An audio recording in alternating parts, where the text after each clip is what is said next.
Their career was like no other, their breakup a tragedy, but their story a triumph. After all, these women are the Judds. Rocking with the rhythm of the rain. So let the breeze. They're a great asset to country music, and they added spark, personality, and you never knew what on earth they were going to be doing or saying when they got up on stage. And that's what country music's all about to me. There was something about them that was different, definitely different, but they had that style that was very unique. Their style was different from anybody. I think the mother and daughter idea, that would have usually been someone's, and here's our claim to fame, we're mother and daughter. No, or here's our claim to fame, we have red hair, it's just alike. And here's our other claim to fame, we're very, very pretty. But that really wasn't all their claims to fame. When the smoke cleared, they could really sing. Rocking with the rhythm of the rain.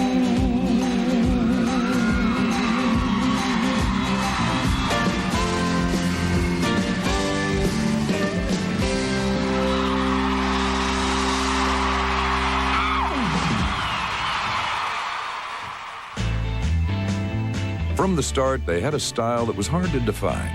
Critics claimed they put out a robust sound that gleamed like a polished gemstone, and that they were aggressive without sacrificing femininity. They became two of the most awarded women in country music, but behind all the stardom, there was an innocence, sincerity, and a quiet strength that shone through, endearing them to the audience. If I'd known I was going to be this famous, I would not have worn half the stuff I've worn. Those hairdos and all But this that's stuff. the joy of it. Everyone got to watch us experience it as they were, literally. I think you just hit the nail on the head. I think you just summarized why people accepted us. Because we were willing to put our butts on the line and be vulnerable. No, I think they were rooting for us. And they knew how we felt because we were always very, very honest. And Mom and I always felt like we were sort of ambassadors for taking that chance and being sort of the two girls from Ashland, Kentucky who weren't afraid to throw themselves out there and try. The story of the Judds begins back in Kentucky, where Mother Naomi was born as Diana Ellen Judd in 1946. Naomi was the eldest of 4 children. Her father was a gas station owner and her mother a spirited housewife. When I was a kid, she would short sheet the bed. She loved Halloween better than us kids because she'd dress up, sit in a rocking chair on the front porch with candles all around her and make them come and take candy out of her lap, and then she'd scare the bejesus out of them. But laughter is, I think it's in our DNA. I really do. Throughout most of Naomi's childhood, she lived an idyllic country life. Then, during her high school years, things changed. Her brother Brian was diagnosed with cancer, and his frequent trips to hospitals and grim prognosis tore the family apart. By the age of 17, Naomi was pregnant. She married her boyfriend, Mike Simonella, and gave birth a week before her high school graduation to Christina, better known as Winona. Brian died 2 years after Winona was born. By then, Naomi had moved to the West Coast with her family. There she gave birth to Ashley, who was as different from Winona as Kentucky is to California.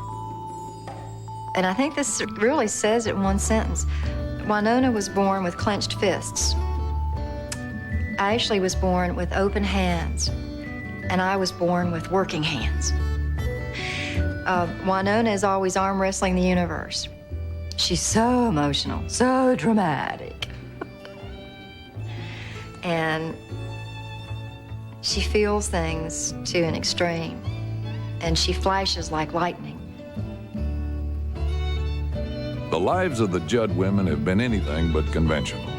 Winona was 7 and Ashley only 3 when Naomi left her husband and bad marriage behind. The 3 moved from place to place while the young mother sought ways to fulfill her destiny. Looking back, I realized that I was in the middle of a lot of chaos. I took things in very deeply and was always, that's probably why I sing the way I do, because the pain and the joy runs very deep. So right off the bat, I was a kid with a lot of emotion and a lot of spirit, and it was hard to be who I was because a lot of people at that time in life didn't talk about things. So for me, it was frustrating to be weird and to try to fit in with the normal. Naomi wanted to plant roots so her daughters could blossom into secure young women. By 1976, they were back in Kentucky, living on a mountaintop with no telephone or television, and there, Nona began to develop her talent. I handed her this plastic string acoustic guitar, and I said, okay, don't break this over my head. Isn't that romantic? Isn't that a noble? No, really, it started to give her something to do, because this kid was headed down a dead-end street. She was acting out. She was mad at me because I divorced, and we started singing together just for homemade entertainment to keep from killing each other, too. For the Judds, life was tough, money and temper short, but in music, Naomi and Winona found peace.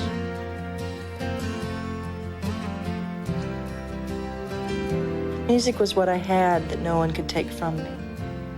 Music was my ability to be everything that I wanted to be that I wasn't. So to me, that was what I had that got me through all the moving around. So this was all for a reason, but it was hard because I was not like all the other kids. We were two souls longing to fuse that are afraid to touch. It's just so hard on single moms. And this was something that had the potential, at least, to heal our strained relationship. You know, I mean, fame, money, awards, that stuff never occurred to us. We were trying to get through a day at a time. Naomi's search for something more had ended right in her own backyard. And there began the singing and the incredible harmony for which the Judds eventually became famous.